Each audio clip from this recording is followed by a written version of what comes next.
doing today? Seniors. Yeah, sure. I told him, here are the ground rules. I said, he's got the control. I don't want this to a couple of people standing up and raising their hand. Yeah. We'll just ask the questions ahead of time, and then he goes, "Hey, here's a question from Marlene." Yep, he said here. I think he's really My shoe is broken, Yeah. and that really disappoints me. But at least it waited until the end of the day. anybody else wants to try in there. Since I've been wearing it all day long.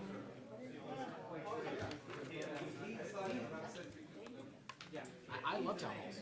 I love town halls. The more I can get out and talk to people, the happier I am.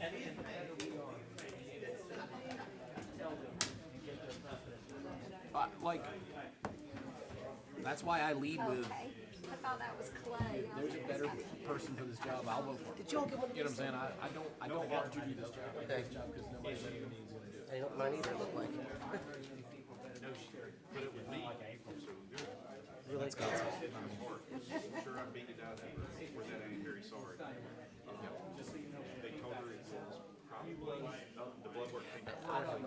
I had a whole. I'm going to talk about this, and it says in the Bible, "Take no heed beforehand, and we're giving you an very hour to need." And so I started talking about. I got into alternative courts, and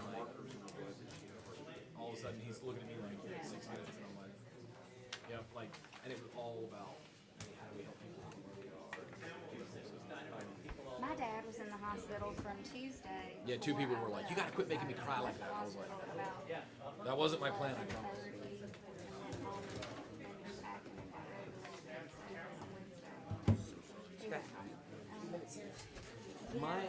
I just found out today, like just this afternoon.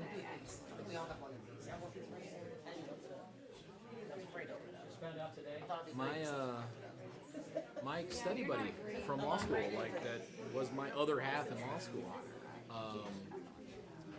His wife died 3 months ago. They were car wreck. I heard praying for her already. Well, I was talking to Steve earlier today. He goes, "Hey, Miss Rita's in the hospital," and I was like, "Oh no, do you need to cancel the meeting? Like, is she gonna be okay?" He was talking about her.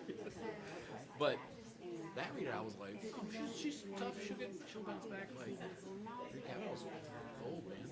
She's a well seasoned lady. Did you know that she actually helped write and draft the Georgia Constitution? They had. She is the longest serving judge in the history of Georgia. Not currently serving. In the history of Georgia, no one has served longer than her as a judge. Yeah, she was a justice of the peace, like, when my parents were dating. And, like, yeah, and so they needed a JP for the Hey committee. Clay, how you doing? Are you okay? Real like Clay days. Yeah, it's bad. I'm trying. Yeah, I told William he never texted. it's working. It's working. I went and picked up my notebook. Yeah, so I'm really worried. She and our family are very close. You know, when her husband died, my wife bought his accounting firm. That's my wife's accounting firm. It was Dutton and Kavanaugh for a while. She's tough though. She's tough. She's up there with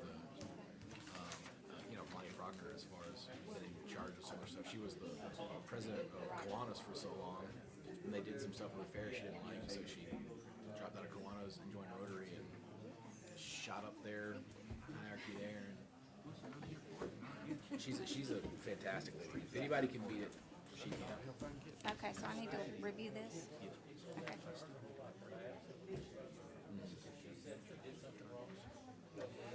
I always thought she was an incredibly fair judge. There was a lot of times where she would punt I'm on a going to bring decision. him over here. She's just a magistrate judge, so she'd He's in say, Georgia. I'm not going to change I don't this. think, I'll let he's a, I the don't higher think judge he's somebody deal that's with it. going to want to come to Griffin, but but- maybe. That's fine. Better than making a mistake. Just go, I'm not doing anything. We're going to let somebody else deal with that. But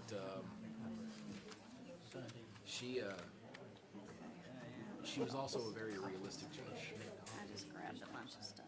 You know, she was the one in charge of the preliminary hearings. Yeah.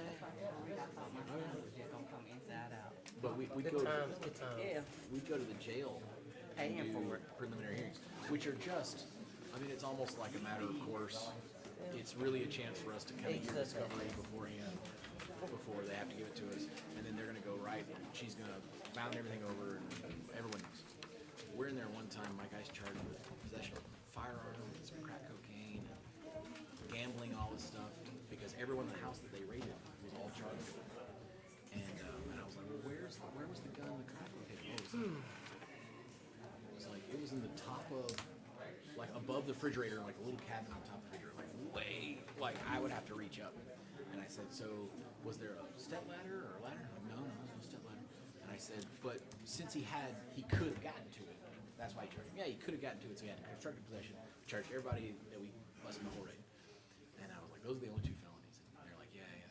And when it was my turn, I asked my client to stand up, and he's about this tall.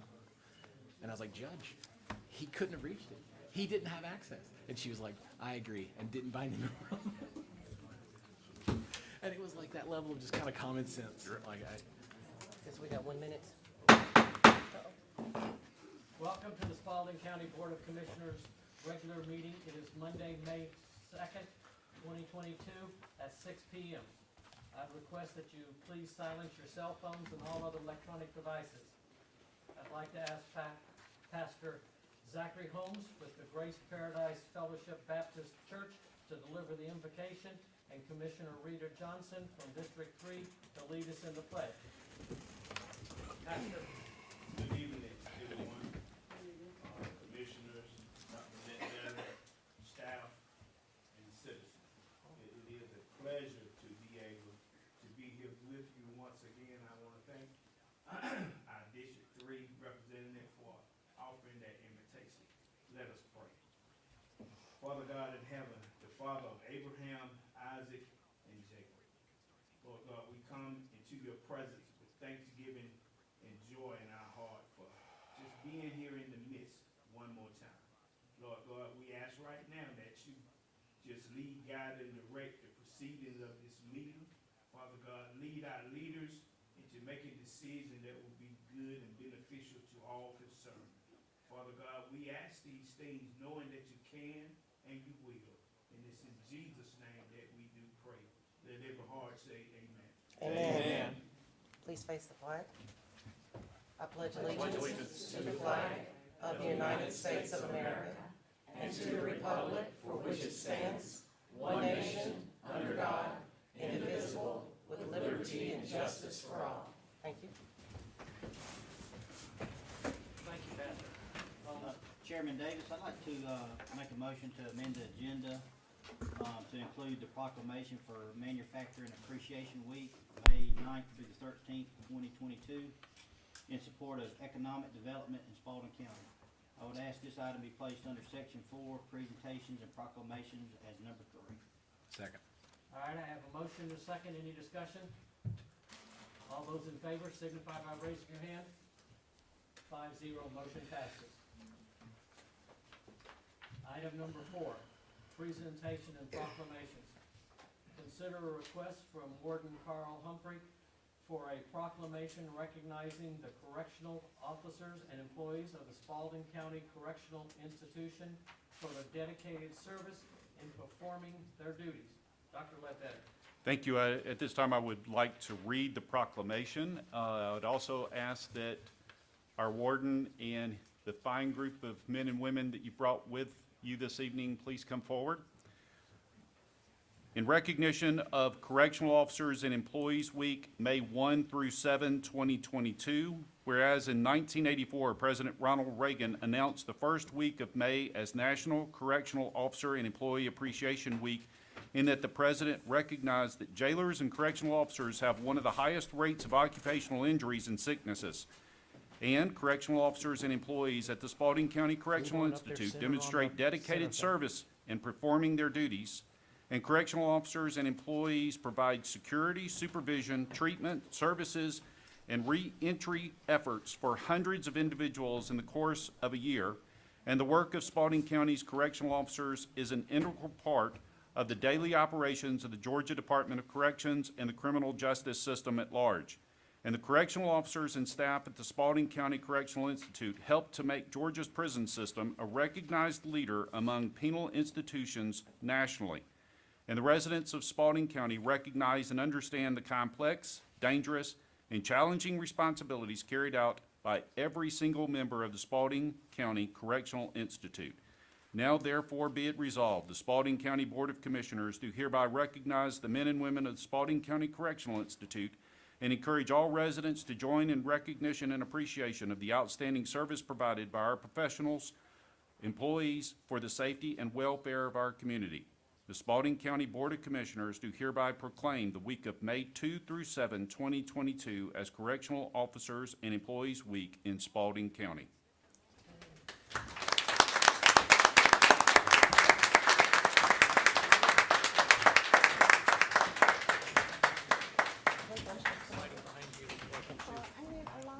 Stand up here. Okay. Oh, Clay, I think we're gonna get you guys to stand up here in the center, and that way it'll make it easy for the pictures. And with the proclamations, what am I gonna do? You just hold it up like this, like Lincoln and Triforce. Let me slide down too, so I'm in the center. Why, how come you don't be down there with them and And it's up to you, which would you prefer? I'm gonna go down All right, there.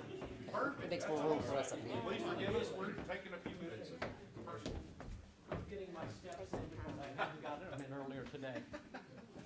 Warden, come on up here for a second. Congratulations.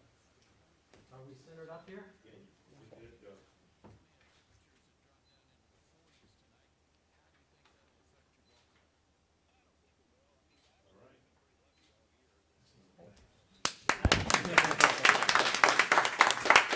Congratulations, Darla. Thank you, you're looking good. Thank you for all that you do. Thank you. Cool.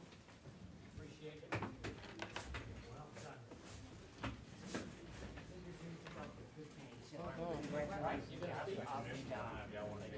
I'll introduce everybody. Congratulations. If I can, I'll just let you know who we've got here. Deputy Warden Washington's over security operations, Lieutenant Holland, Deputy Warden Sellers over care and treatment programs, Officer Youngberg, raise your hand, Youngberg, Officer Swanson, Officer Leaks, Officer Tyson, Sergeant Lemon, Officer Edwards, Officer Wilder, and Officer Ponder. I just want to say I appreciate the recognition. These guys work inside the wire, and most of these work outside in the community here and around and about, and they very seldom get the recognition that they deserve. The reason you don't hear anything about us is because of the job that they do. So thank you very much for everything you do. Good job.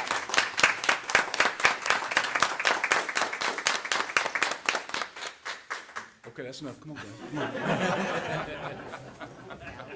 Good stuff. They were getting used to it. They can speak if they want to. Y'all want us to have a speech? Yeah, have them Just speak. one speech each? One speech each. What's each? Item number 2, consider request from Sheriff Darrell Dixon. Wait a minute.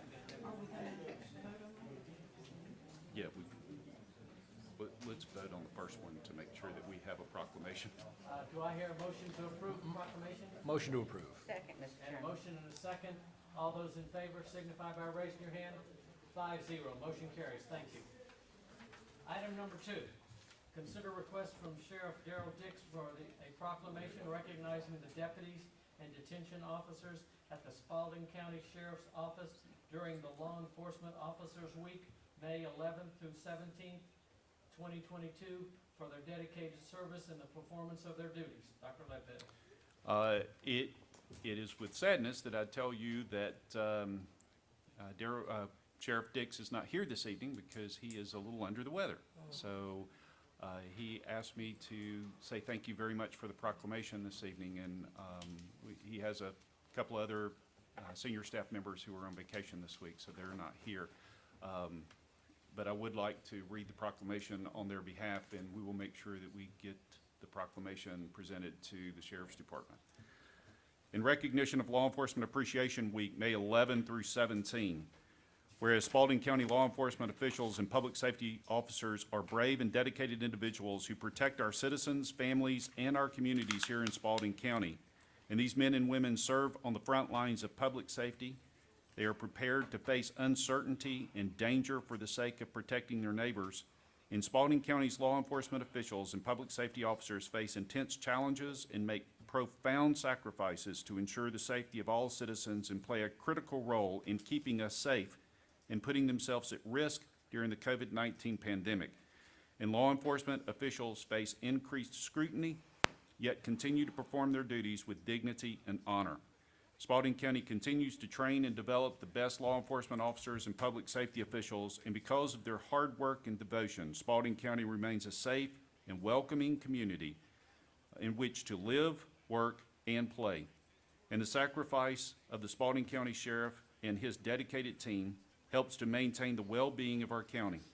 These individuals provide an invaluable service and should be recognized for their commitment and bravery. Now therefore be it resolved, the Spalding County Board of Commissioners do hereby recognize the Spalding County Sheriff's Office and encourage all residents to join in recognition and appreciation of the outstanding service provided by our sheriff, his deputies, and staff to our community. Furthermore, the Spalding County Board of Commissioners do hereby proclaim the week of May 11 through 17, 2022 as Law Enforcement Week in Spalding County. Motion to approve. All right. Second. I have a motion and a second. Any discussion? All those in favor signify by raising your hand. 5-0. Motion carries. Thank you. Thank you very much. Item number 3, consider a proclamation for Manufacturing Appreciation Week, May 9 through 13, 2022. Dr. Ledbetter.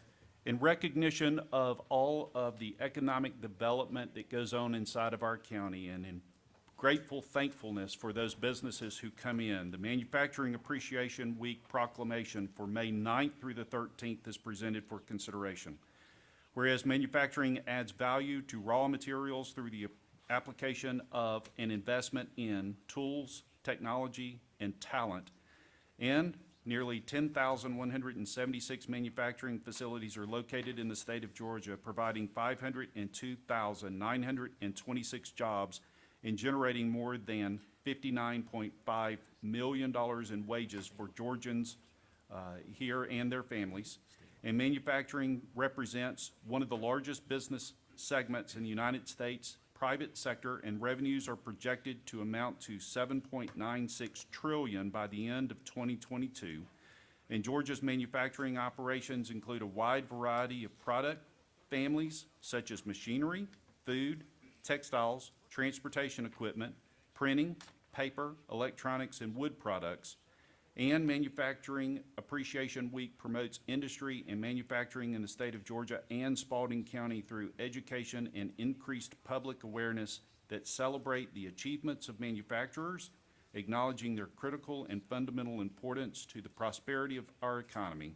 Now therefore be it resolved, the Spalding County Board of Commissioners do hereby recognize the men and women who work in the manufacturing companies in Spalding County, Georgia, and the Board of Commissioners do hereby proclaim the week of May 9th through the 13th as Manufacturing Appreciation Week here in Spalding.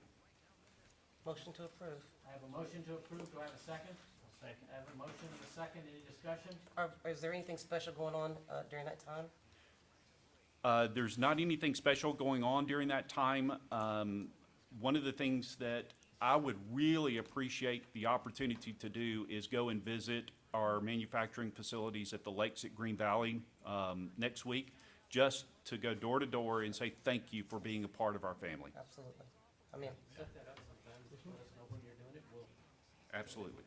all right. Presentation. we didn't vote on it. You got to vote. Okay. All those in favor signify by raising your hand. 5-0. Motion carries. Thank you. Sorry about that. Item number 5, presentation of financial statements. We have none to do. All right. Citizen comments. No one has signed up to speak, Mr. Chairman. Okay. Moving right along. We might set a record tonight, guys. Thank you. Mr. Chairman, Item number 7, Oh, I failed to mention, I just want you all to be aware, since you mentioned about the sheriff, they're on their school patrol trip in DC, so keep them in your prayers. okay, thank you. Item number 7, consider approval of the minutes for the Spalding County Board of Commissioners regular meeting on April 4th, 2022. Do I hear a motion to approve? Motion to approve. I have a motion and a second. Any discussion? All those in favor signify by raising your hand. 5-0, motion carries. do we not have the minutes from, what was that, Saturday? The work session. Not yet. We do not have them yet, no, sir. No rush, I know you just got back. No problem. Will there be minutes? Yeah. Yes. Well, I'm thinking, I don't know how she's gonna do it, that's what I'm saying, but anyway. Okay. Make a special note of the band that was playing backup for us. Yes. No, I'll try and filter that out. Right. Okay. Who seconded that? I think it was me. It was Okay. Rita and James. Thank you. Item number 8, old business. We have none to come before us tonight. Item number 9, new business. Dr. Canugla is here this evening to review for the board a new graduate medical education program, GME, at Wellstar Spalding. Dr. Canugla, if you'd step forward to the microphone and state your name and your address for the record, please. Sure, thank you very much. I am Dr. Kanugula Ashok Kumar, Program Director for Graduate Medical Education, started by Wellstar Spalding Medical Center. First of all, thank you so much for having me here. Thank you, Dr. Ledbetter and other commissioners. So the reason I'm here today to introduce what the GME is, how it works, what it's going to offer to this community. So the graduate medical education, Wellstar Health System already has a GME for the training new generation physicians at Keystone Hospital and Atlanta Medical Center. This is the third one under Wellstar Health Network, started at the Spalding Hospital. Myself, I am originally from India.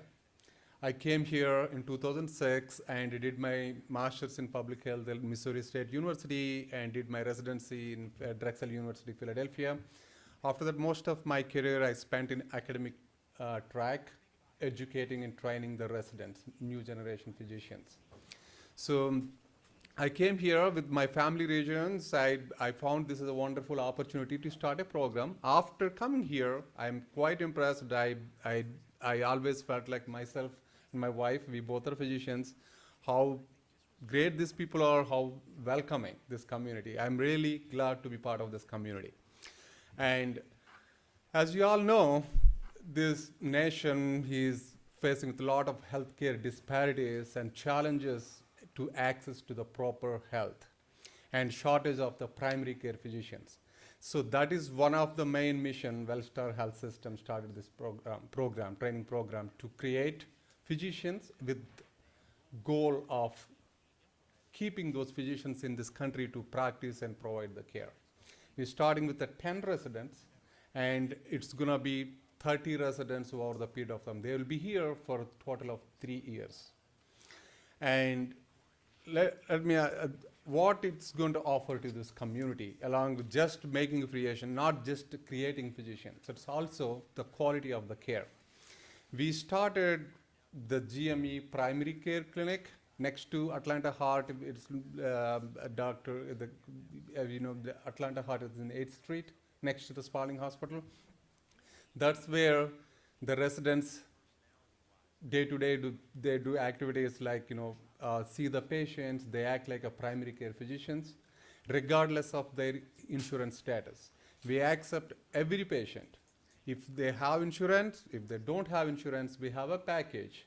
We see it for free. We have a medication assistance program under Wellstar, and we also have referral services like a GI, cardiology, and until they secure insurance in the form of and also be helping them to get a Medicaid through our case management system.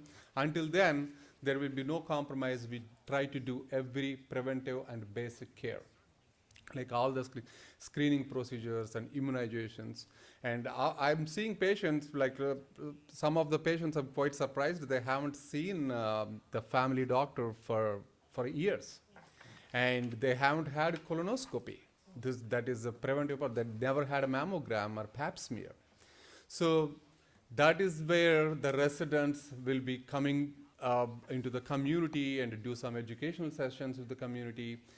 We welcome any walk-ins. If somebody doesn't have insurance, they simply walk in and we register them and we continue to provide the care.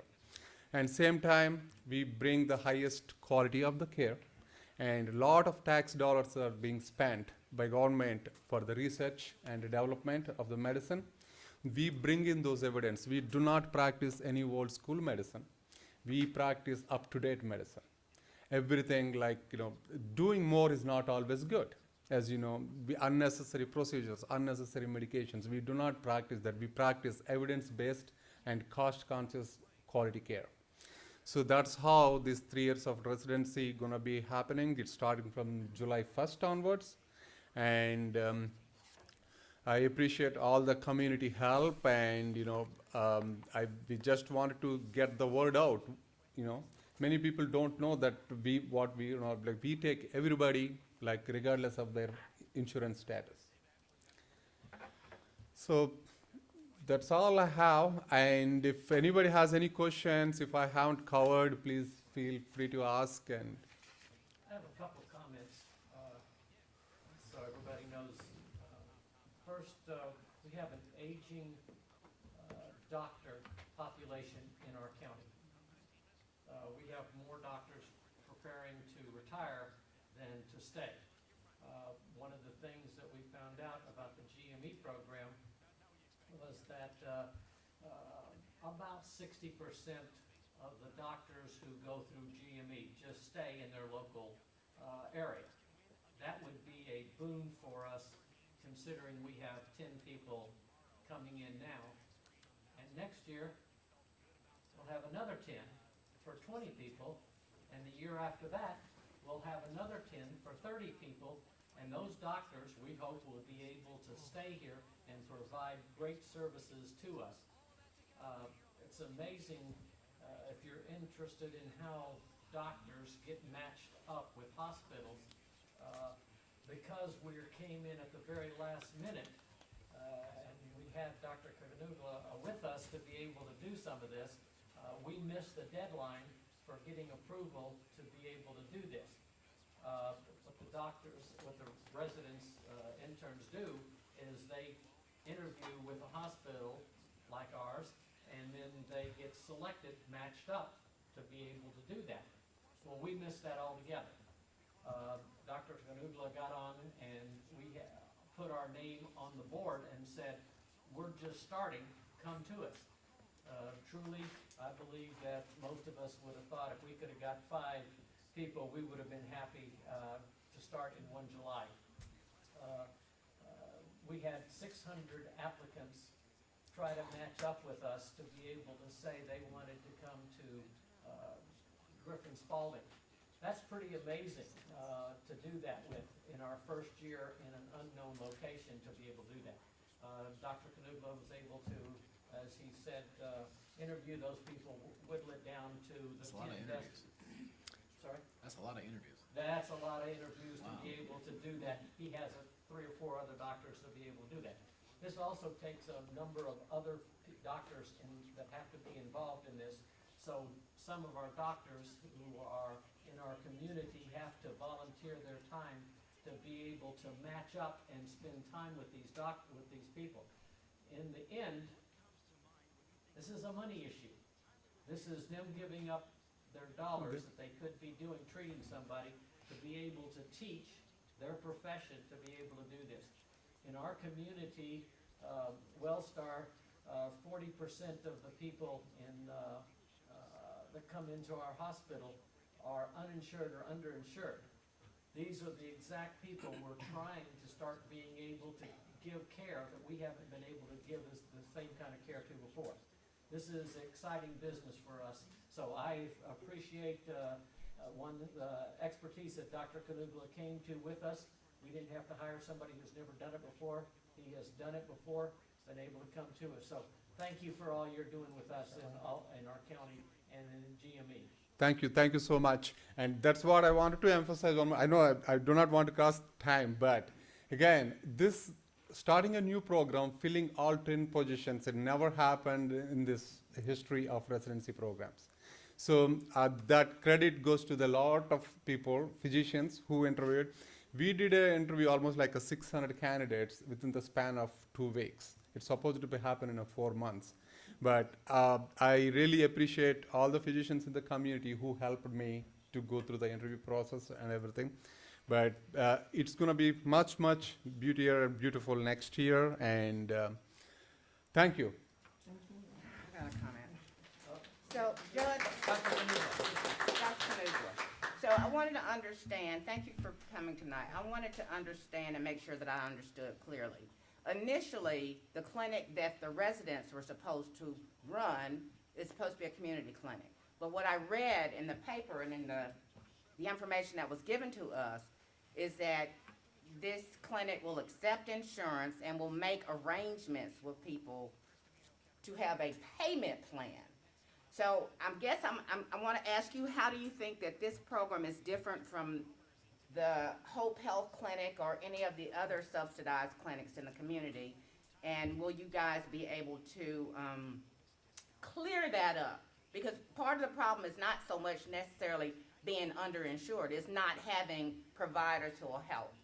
And the other thing I wanted to correct you on, Clay, is that the physicians who do assist in teaching and helping with this program will get a dollar-for-dollar tax write-off for the time and effort that they put into helping the GME program.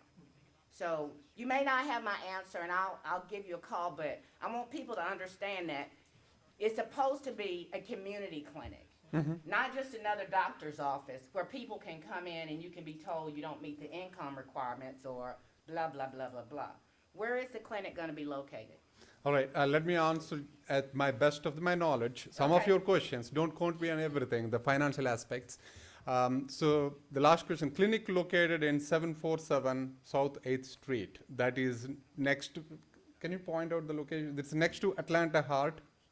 Yeah. It's It's there with all the other It's medical. Yeah. across from that new building that's being built, that's across, sort of there at the. So the hospital's address is 619. Hospital is 609, so sorry, 601 South 8th Street. The clinic is few blocks away. It's for the south or east, it's Past the fire department. Yeah, it's right next to McIntosh Trail. that's where the clinic located. And coming to the payment system wise,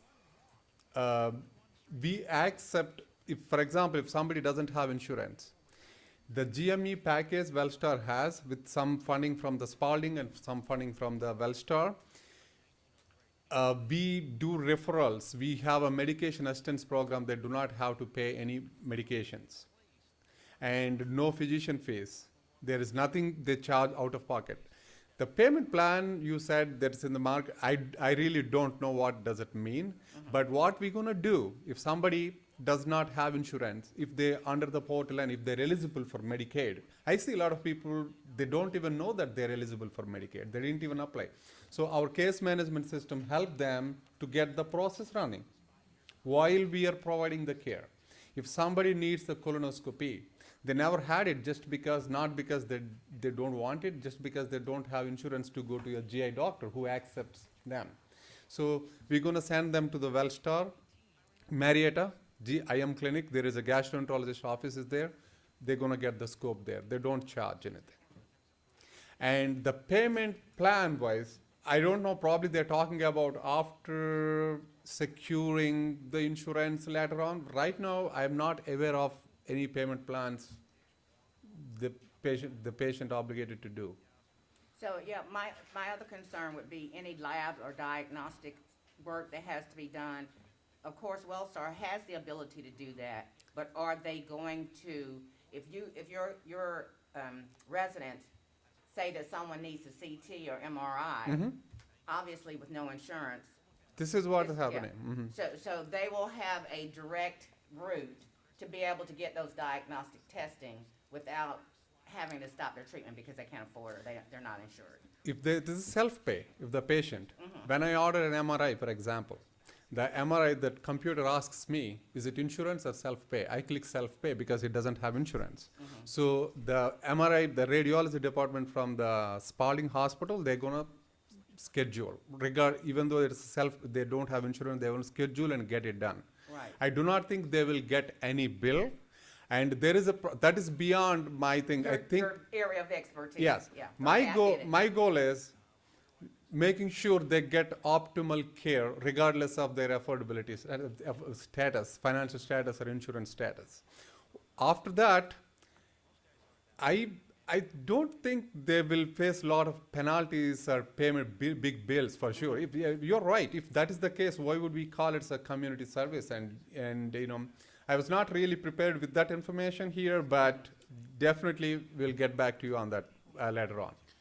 So That's all I have, Mr. Chairman. I want to get back to what Chairman Davis was talking about. Hopefully, these doctors wanting to stay in our community after they're done with their residency here. There's a group of folks that would love to help out with that as well, and help them feel welcome and stay here. So if you want to get in touch with me, Yeah, I sure. can help facilitate that. There's a whole heck of a lot of folks that would love to embrace them, not just as doctors but as members of the community. So Yeah, sure. by all means. that is really, thank you so much, because that is essentially integration into the community of these physicians. If they come here, stay here for 3 years, providing care, and start integrating the community and they love it, very likely they're going to stay. Very likely they're going to stay. Also, when we recruit residents, we are giving priority to the medical students who are in this area, so they're likely they're going to stay. But again, as a startup program, they also need to like us to stay. Like Mr. Clay Davis is telling earlier, 600 people applied, and you know we got the best out of best. And next year we do the same thing. And later on, once they come in every year, we're going to do some kind of community outreach programs. I'm really happy if they have opportunity to integrate into the community. And I'm working with the Rotary Club, and they're going to go there and give some speeches once a while. And Kiwani's Yes. community, that is one thing we are working on. More So- active of the two clubs. Yeah, so I wanted to design this is not just physicians stay in the hospital. I want them to go out in the community and educate. Later on, the patients will automatically come to us. They will know what we're going to offer, and so. Dr. Canugla, out of the 10 people, the 10 physicians who are going to be coming here as residency, how diverse is that group of people in terms of male, female, people of color, people of other colors? I'd be very interested in that because this, you know, one of the things that I know as a retired medical person is that most doctors that I know, these ones that are great, they don't explain things very well to the client. And so I think for a lot of people who are uneducated about their health, it's really important that your ability to communicate with people and identify with them on all levels, socioeconomic levels, is going to be crucial to the success of that particular clinic running. Yes. So as you mentioned, thank you for mentioning it, the diversity is very, very important and critical. Also, cultural fit is very important.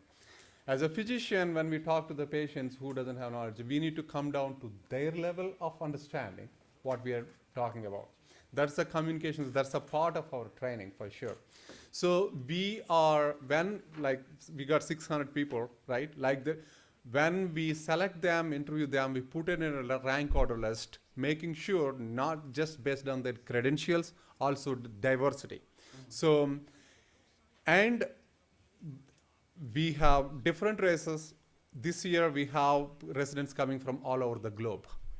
And eventually the mission is we want to train physicians who are the students from this area. But as I said, we interviewed those candidates, but they did not choose us. Same time, we don't want to go unfilled.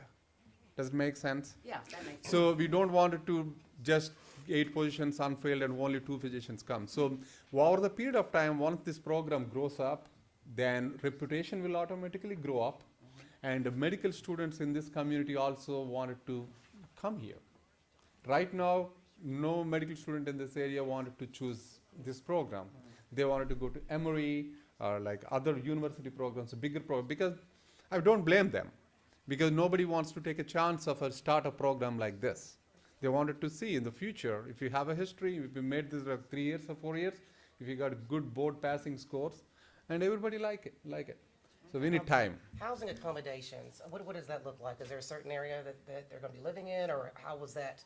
Are they gonna be homes, apartments, or how does that? Some people wanted to buy home, but the market is so bad, but some people wants to, because they're gonna be here for 3 years. Right. They will a lot of tax advantages. That's why I suggest them, if you wanna buy a small home, that's not a bad idea, but some people are renting, some people are married. So, Dr. Hopkins is helping them. Thomas Hopkins, orthopedician, he reached out. We provided several realtor names to them, and they're still finalizing. Some people, I think one resident physician, she wants to buy a home. She's so smart, and she wants to, make some money after 3 years if she, Home ownership, that's great. Thank you. Thank you. All right, any other comments or questions? Thank you, Dr. Canuglo, we appreciate you Thank coming you. in. Yes, Thank you so much. I'm really happy to be part of this meeting today. And anytime, if you have any other information, I'm happy to come back again. I would love to chat with you all. Okay, all right. Thank you so much. Thank you. Have a good night.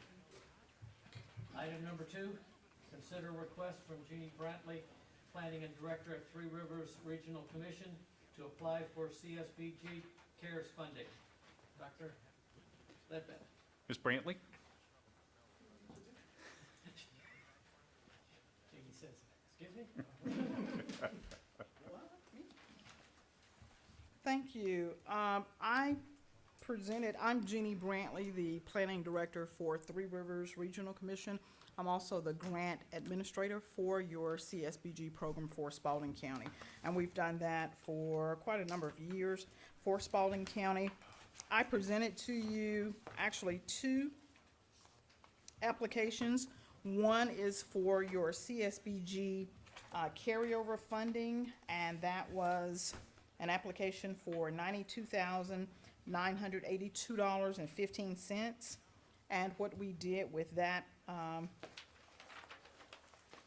with your CSBG carryover, is to spread those funds throughout the current CSBG program that you have. For the CSBG CARES, that was some additional funding. The amount is $131,030.90. And we are proposing to have probably 3 programs in that area.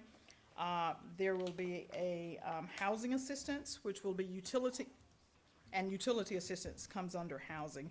Housing, rental assistance, and utility assistance. There will be some funding for the senior center, and that falls under health and social behavioral programs, and then capacity building, which is to help provide the data management for the program. So we are requesting that those 2 CSBG programs be approved. Do I have a motion to? Motion to approve. All right, do I have a second? I'll second. I have a motion and a second. Any more discussion or questions for Jeannie Brantley? Keep up the good work. Yes. I'll also add that we are working on an updated strategic plan and needs assessment for the CSBG program. So we're going to, probably in the next couple of weeks, send out a survey or something. I'm gonna reach out to you all for like a logo. So if anybody asks questions, it's a survey that we're doing to update the needs assessment and strategic plan for the program. We'll send some information to you, so if you have some feedback that you want to include, we ask that you be free to do that. Keep bringing money. We All will. right, all those in favor signify by raising your hand. 5-0, motion carries. Thank you. Thank We you. appreciate you coming. Thank you. Item number 3, consider request from Judge Rita Kavanaugh to designate Marshall Smart Web Code Enforcement as the Spalding County's representative to inspect mobile homes declared derelict or intact. Dr. Ledbetter? So Judge Kavanaugh is not with us this evening, but she did forward to me a request, her request specifically. And I am not an attorney, but I will share with you what she provided for me. Under section 44-7-111, legislative findings and intent, talk specifically about appointing an individual, and then under the definition section of 44-7-112, number 6 indicates local government agent means a person appointed by a local governing authority who is qualified to inspect an abandoned mobile home by demonstrating that he or she is qualified to determine if the abandoned mobile home is derelict or intact. And there are legal definitions for both of those, for being both derelict and being intact. And Judge Kavanaugh was requesting, after having a conversation with Marshall Webb, that he be appointed by the board as the agent responsible for administering this code section with support from our building officials. Since our building officials are contracted employees, she felt that it would be best that, and appropriate, that the person identified as the agent be a full-time employee of the county in support of this code section. Who's done it in the past? No one has been appointed as the agent. We have not brought before you, as far back as I could find, a mobile home that was both derelict or intact. So, I know that Chad had several mobile home parks that he actually, I'm assuming he's the one that inspected it because he brought it back to us. And at least 2 of them I know were completely leveled and cleared. So I'm just trying to figure out why at this point are we having to assign somebody when it's been being done all along, and Yeah, and obviously. I believe in the past, it was listed under the blighted properties code section. Judge Kavanaugh has indicated to me that this is a requirement by law to assign someone as the county's agent to do the inspection, and it provides her with the ability to hold those individuals who bring derelict mobile homes to court. It gives her the ability to do something about those. So if Chad was the one that was assigned back then, I'm assuming that Deborah probably wasn't here long enough to be assigned at that time. But I don't know if I Chad don't was think, ever I don't, assigned. Chad was not assigned that duty, but his building inspectors did inspect mobile homes. And, code enforcement, our code enforcement officers would write citations regarding mobile homes as well. And they would bring those to Judge Kavanaugh as slum or blighted properties. Okay, so are we going outside of our blighted substandard housing ordinance with this? No, ma'am, this is actually in support of that. This gives our code enforcement the teeth in order to bring those cases before Judge Kavanaugh. I think it's a good thing. Absolutely. Motion to approve. I'll second. I have a motion and a second. Any more discussion? All right, all those in favor signify by raising your hand. 5-0, motion carries. Thank you. Consider approval of an MOA with the Georgia Rec and Park Association for the purpose of providing grant-funded academic programming at the 3 community centers during summer camps in June and July 2022. Good evening. Hey, Kelly. So we have, you have before you a memorandum of agreement with Georgia Recreation and Park Association. They are partnering with Georgia Statewide After School Network to provide funding in local communities through Park and Rec agencies to provide accelerated learning programs during summer camp programs. So our objective is to reach more than 100 children this summer at City Park, Fairmont, and Ambucks Community Center. While they're enjoying summer camp activities, we want to frame out 2 hours a day to provide them with academic supports so that the amount of learning that they've achieved in the prior school year, they will not lose what they have learned as they move to the next grade level. Very good. Age limits, Kelly. 5 to 12. Okay. Do I have a motion to approve? Motion to approve. Second. I have a motion and a second. Any more discussion? Okay, all those in favor signify by raising your hand. 5-0, motion carries.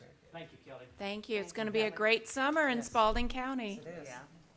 Another. Consider item number 5, consider a request from the city of Orchard Hill for an inmate work detail. Dr. Ledbetter?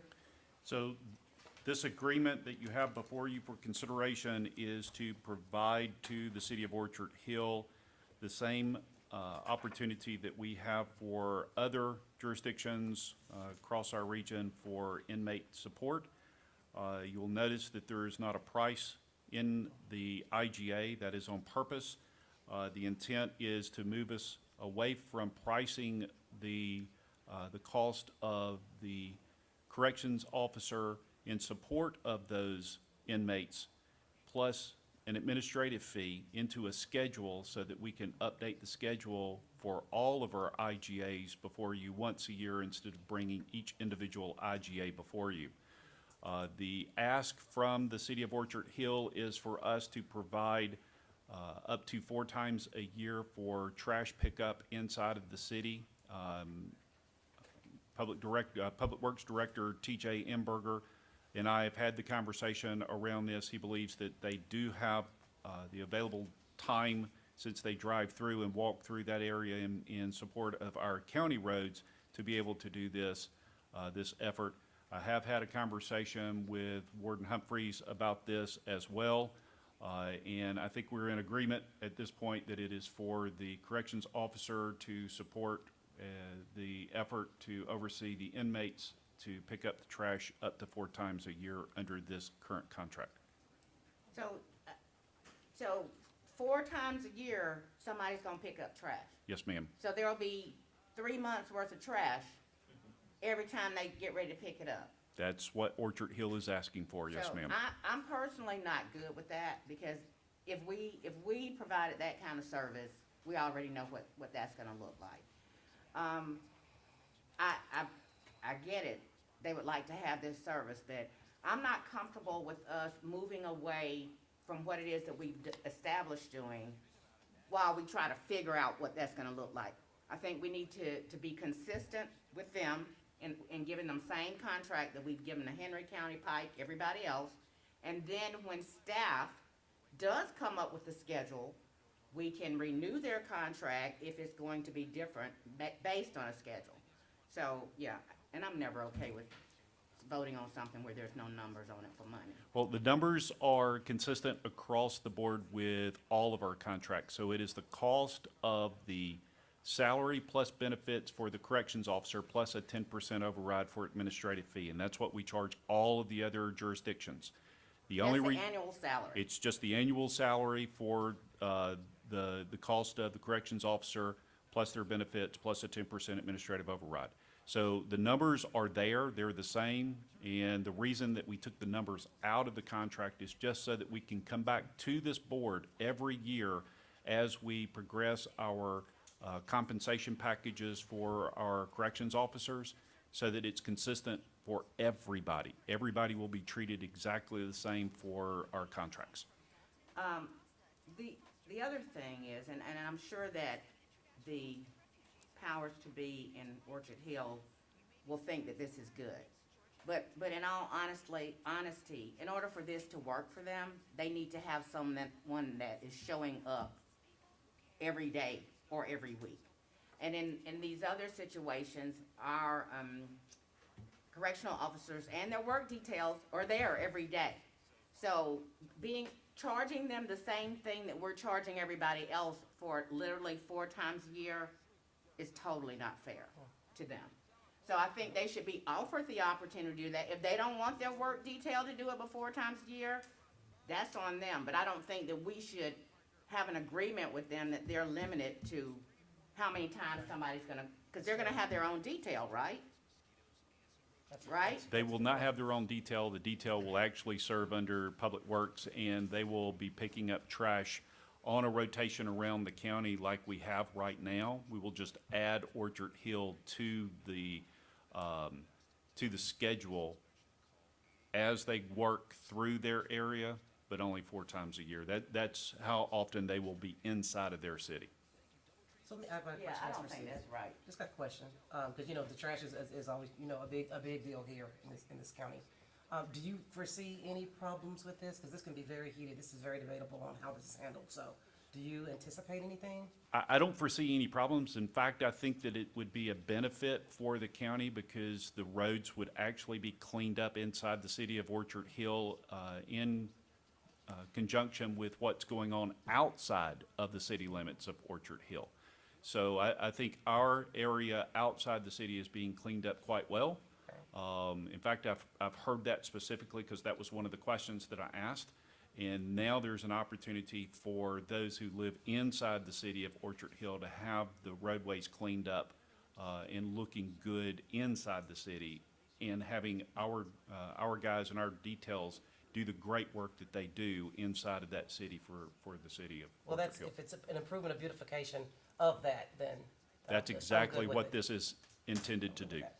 So, but we're gonna charge them for a corrections officer, but we already got the corrections officer. We will charge them for the time that corrections officer spends inside the city. So, I hear what you're saying, but this is the same thing that we as a board had to deal with facility duty. Because depending on who was putting the data in for facility duty, one job might cost $10,000, and then that same job might cost $8,000.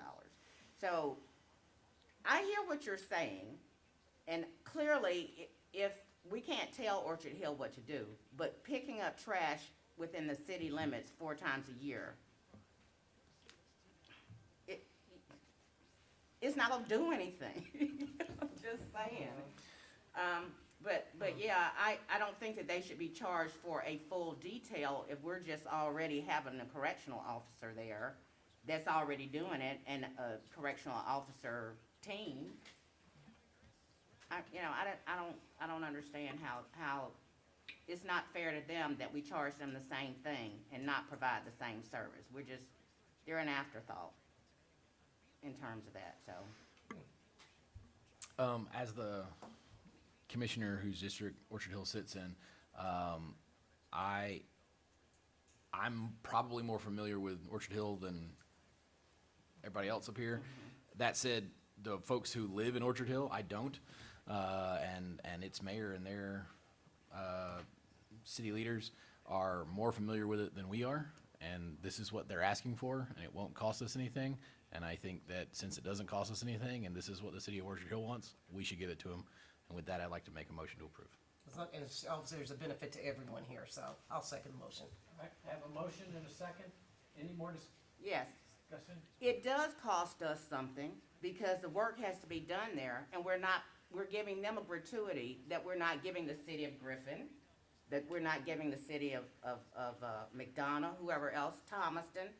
They have a full contract for what they're doing. And if we go there and you say that it's not costing us anything, it is costing us anything. That's when you can use facility due to see that you got a truck, you got 2 supervisors, you got 8 inmates. All of that adds up to money. So to say that it doesn't cost us anything is really not correct. Can you clear No, yeah, that up? you can call for The way the contract is written, we are charging them for the services that we are providing to the city of Orchard Hill. It's the same charge that we would have for any of the other details that we provide inside of the county.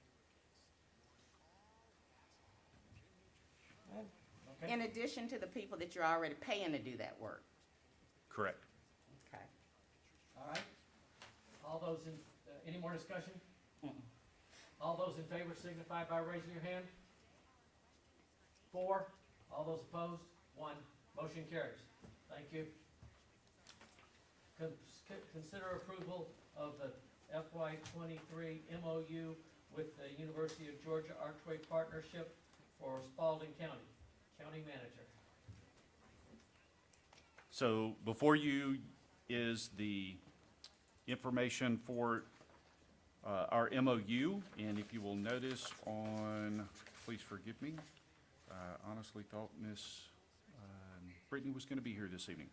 On page 3 of 5, you will see the Spalding County partners are committed to funding the fiscal year 23 community fee for a total of $20,000. And additionally, this will cover the operating and project cost at 45%, the personnel services at 35%, and then the travel for the Archway professionals. Staff's recommendation is that we do approve the cost for our UGA Archway partnership. And it is my understanding from looking at the attached that the city of Griffin has already ratified their part of the contract. So our recommendation is that we move this forward. Do I have a motion to approve? I'll make a motion to approve, but I'll have some discussion. Go ahead. Second. All right, discussion? School board? Do we know if they're gonna actually approve this as well? The school board has The approved. school already board done has it? approved. Okay, so I was thinking they were gonna shake it one time, so, okay, that's good. So we're the last one to approve. All right, any more discussion? All those in favor signify by raising your hand. 4, all those opposed, 1. Motion carries. Thank you. Item number 7, consider request by staff to enter into contract with MuniCode to review the current Spalding County zoning ordinances and revise the ordinances to bring them up to date with the current building codes and industry standards. Dr. Ledbetter. In consideration of the board's request of staff to raise the bar, the recodification for our zoning ordinances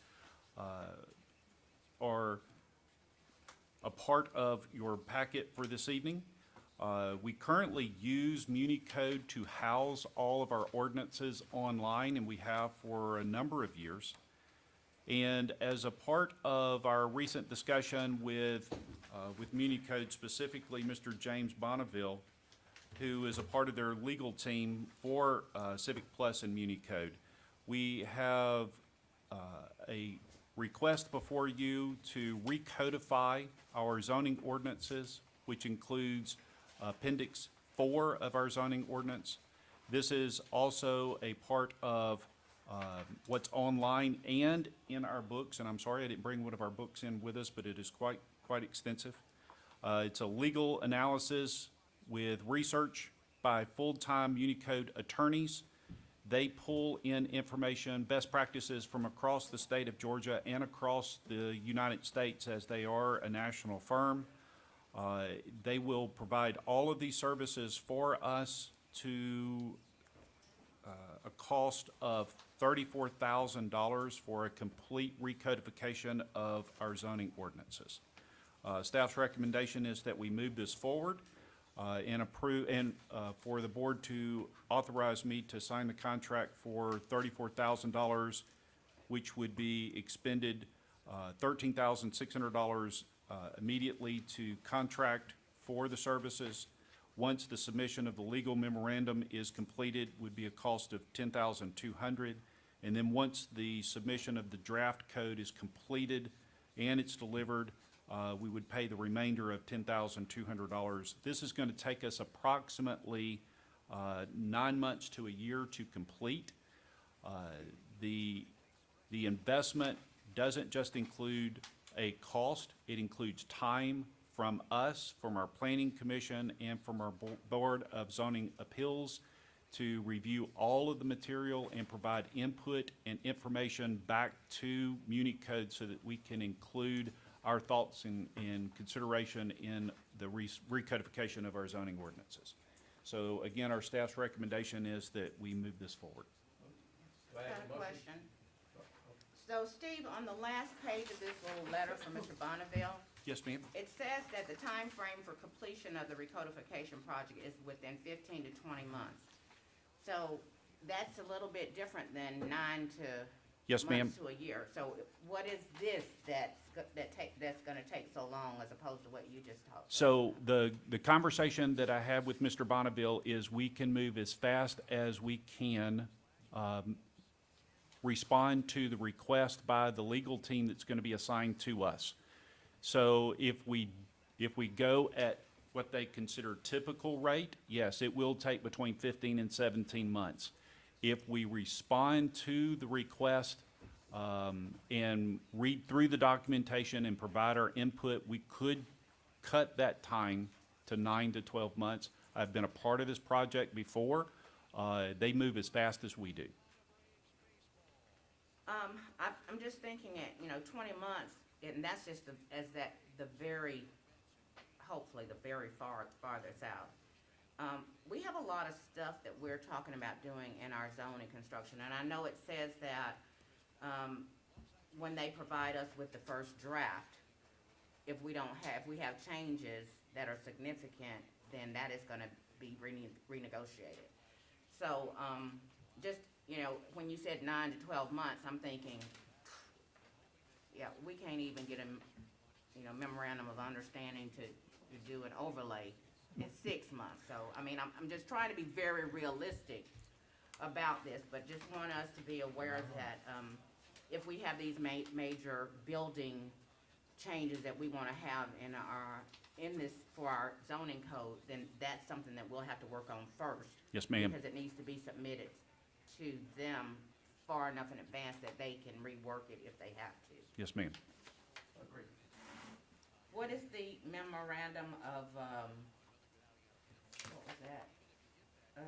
Legal memorandum, what's that? So they do all of the legal memorandums that we will need to bring before the board for first and second readings, and they make sure that all of the documentation is ready from a legal perspective. They will be working with So- Stephanie significantly. And a legal memorandum is just like what I would provide to you, where it sets out the issues and then gives discussion on each issue and cites to whatever relevant code sections in the OCGA. So will we have to do this for the entire thing, or will we have to do it for pieces of this? I'm not sure how. So the short answer is yes.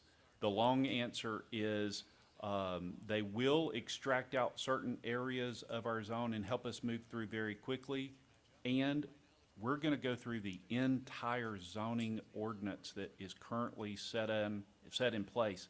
We're going to update everything. Everything will get a 2023 number on it. Very good. That alone is worth it. Absolutely. Yeah. Jeez. That's all my questions, Mr. Chairman.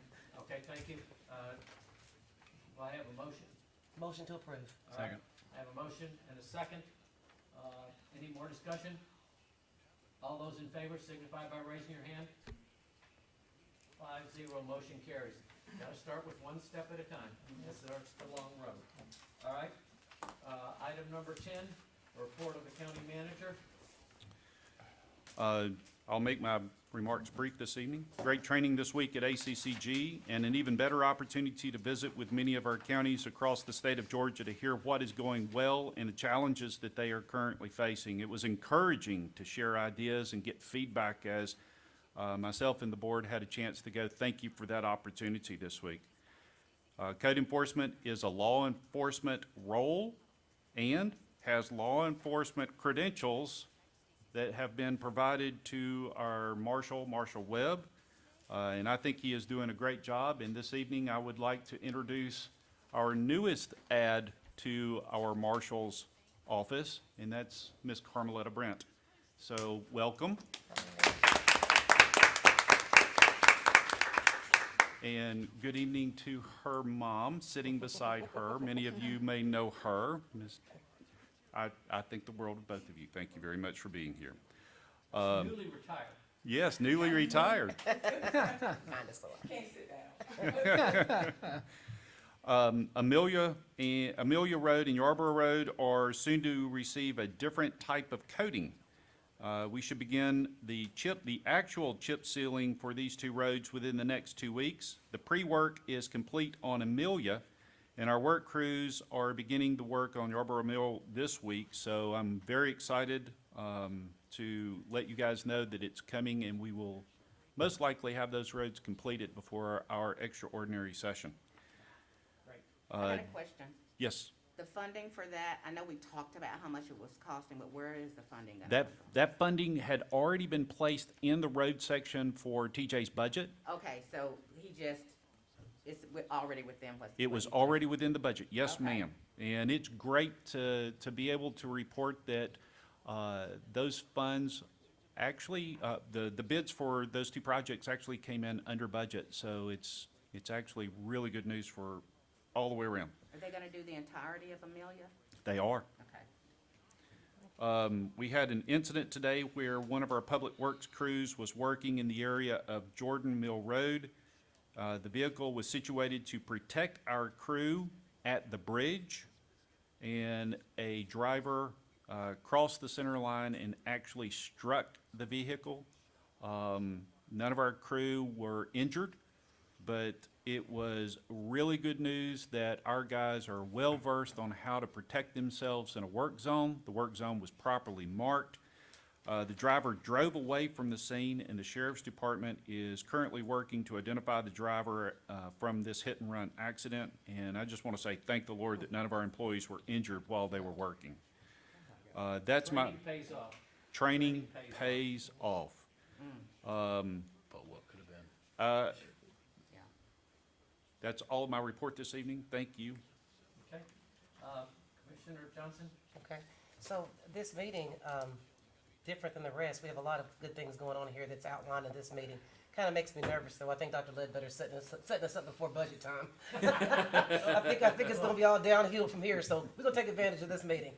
I'm very impressed. I mean, starting from the remanufacturing plants there that have, I got the figure $59.5 million in wages, they said, that they've actually, I mean, that's awesome. I mean, I think that needs to be definitely put out there to Spalding County so people know that, what an investment, you know? I mean, I just think that, you know, it needs to be celebrated. Of course, there's the GME the GME program with the Wellstar, the grant. Thank you so much, CSBG, I can never get that right. The grant funding that we'll be getting for that. Of course, the GRPA with leisure services for that academic support for the kids during the summertime. I mean, that's very, very important.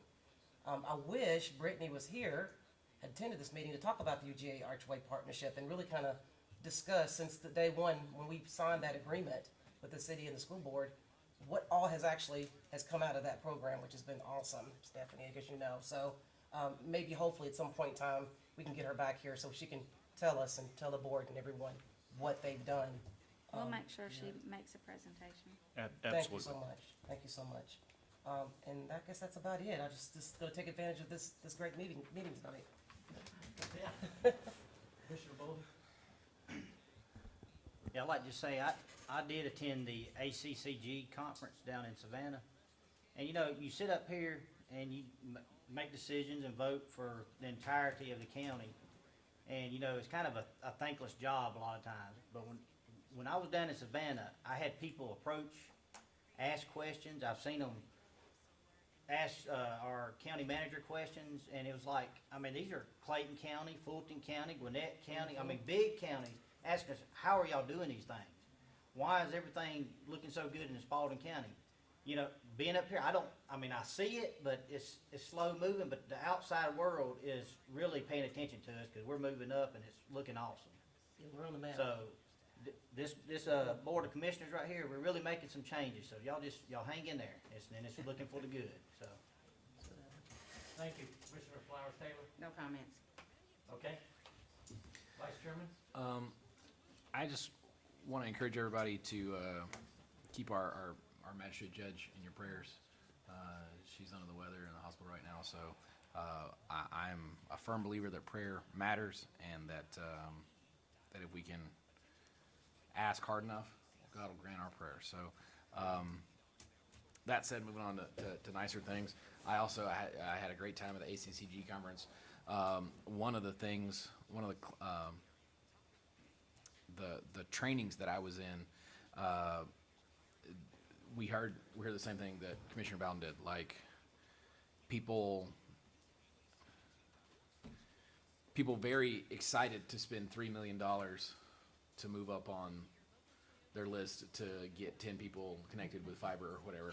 And I go, hey, have you heard about this? And everyone in the room goes, what? That sounds, what, please tell me more about it. I say, only once we're done. You can't, we're gonna finish first, and then I'll let you know. But yeah, listening to some of the stuff, some of the problems that other counties have, and going, man, we don't have that problem. Or how extremely out of touch some of the commissioners are in various ways.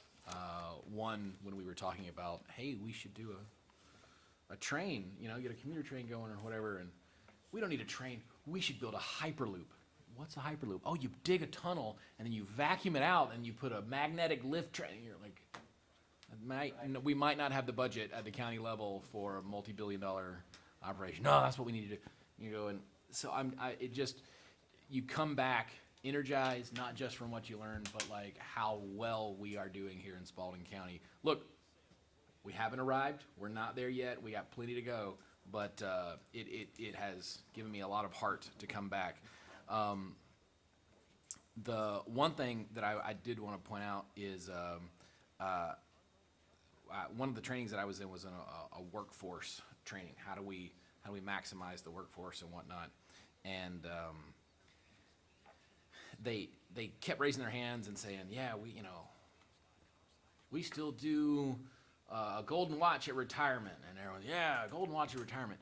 And it was at that moment I looked around the room and realized that I was significantly younger than everyone else in the room, because I am not interested in a golden watch at retirement, at all.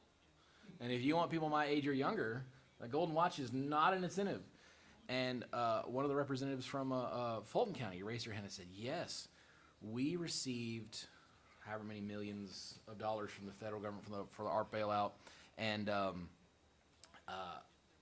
so we had all these extra projects that we put on our staff to go, not just on top of their, not just their normal job, but then all this extra stuff. And they really knocked it out of the park. And so, to show them that we cared, we had an ice cream social for them. And I was like, what? So I immediately raised my hand. I'm like, I'm so sorry to disagree with you. But if you've just got a bunch of money, doubled my workload, and then in response gave me a pizza party, I'm quitting that day. What? How dare you? That's such a slap in the face. And when we got to talk about it, people my age and younger are interested in work-life balance. I don't want your pizza party, but hey, let me go early on Friday so that I can spend some more time with my kids. Hey, let me, when I come and say, hey, I know I'm out of sick leave, but my kid's sick again, let me go, I got a doctor's appointment. Absolutely. Is your work done? Fantastic. See you tomorrow. That means more to people my age and younger than virtually anything else. You want to show us that you care, give us the work-life balance, give us access to our family, time with our family.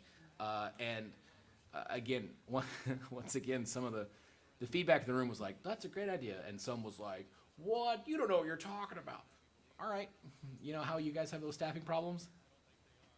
Just saying, maybe the idea is not that far off base. The last thing, again, a group to keep in your prayers is the junior deputy program. Our sixth graders are up in Washington, D.C. right now, learning about our nation's history, our nation's capital, touring the Washington Mall. And let me tell you, going there gives you another appreciation for where we've been. There's the World War II monument. Not only has a spot for every state with the name on it, there's a water fountain, waterfall fixture with stars. And you go, oh, that's a neat thing with stars. Until you walk over and read the plaque that each star was 1,000 people who died in the war. And it's a lot of stars. It's a lot of stars. And I remember how being very touched by that. And the other is the Martin Luther King Memorial that they're going to go to. It's one of the largest statues in the United States, and it's surrounded by quotes. And I haven't been able to do it since COVID, but I would lead tours there in July for our annual trip. And I would always stop the groups and I would make them sit and listen while on a Bluetooth speaker I played the I Have a Dream speech. And then we'd discuss it. And, you know, the younger folks would go, hey, what is it talking about? They can't stay in hotels. Like, yeah, you don't know this because it doesn't happen anymore. But, like, let me tell you what it was like. Like, I mean, I wasn't there either, but, and it really gives you an appreciation for how far we've come. There's still plenty left to go. We're not there yet, but wow, when you look at our nation capital, you see the struggles of the previous generations, and the deep appreciation that we can develop from having our own struggles, but nothing compared to those struggles. I mean, I don't know of anybody who wants to shoot a nuclear bomb on us right now. You know what I mean? But my parents grew up with that their whole lives. You know, duck and cover drills. That's all I've got tonight. Sorry. You know, I mean, and nobody's trying to kill me. That wasn't true for my dad. You know. I've been there, done that. I Yeah. understand. I want to say, I got 5 things. One, opening up of Quilly Edge, the park. Quarry's Edge on Quilly Street. Yeah, excuse me, Quarry's Edge. That was really something. When you talk to, as we've talked about recently with at ACCG, we talk about our parks. It is really fantastic to listen to what they say about, oh, you have, and you did, and you're doing that. It is really, really good. ACCG was good. I would like to have you think through this, county manager, if we need to have staff going to parts of it next year. Great idea. There were quite a lot. There were a couple staffers there this year. Well, the thing is, they can't go to part of it, okay? You either got all either of it. register for the whole thing, or you Yeah. don't go.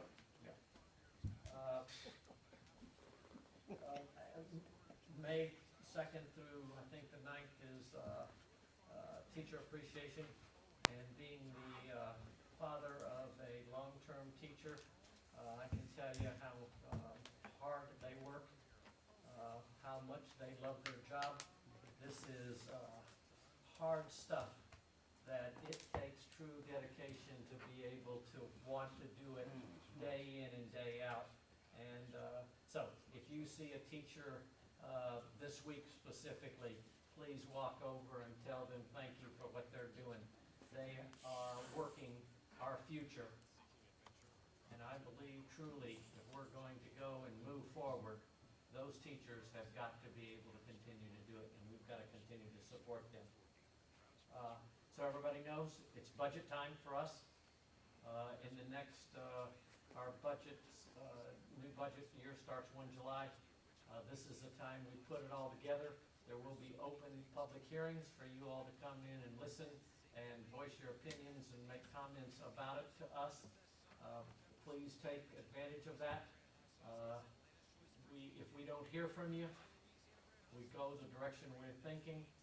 And if you want to change that direction, come in and take the time to say, move to the left, move to the right, fix this program, do this with that. And last comment, I voted today. Advanced voting is started. Please, everybody vote. I don't care which way you vote. I just want to make sure everybody has the opportunity to vote. It's important.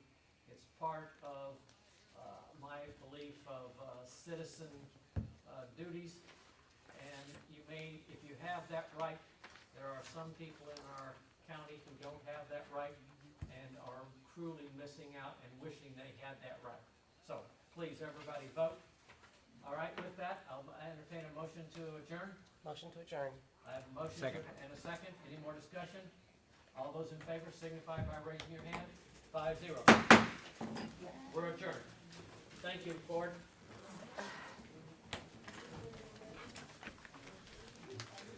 Congratulations again. Yeah.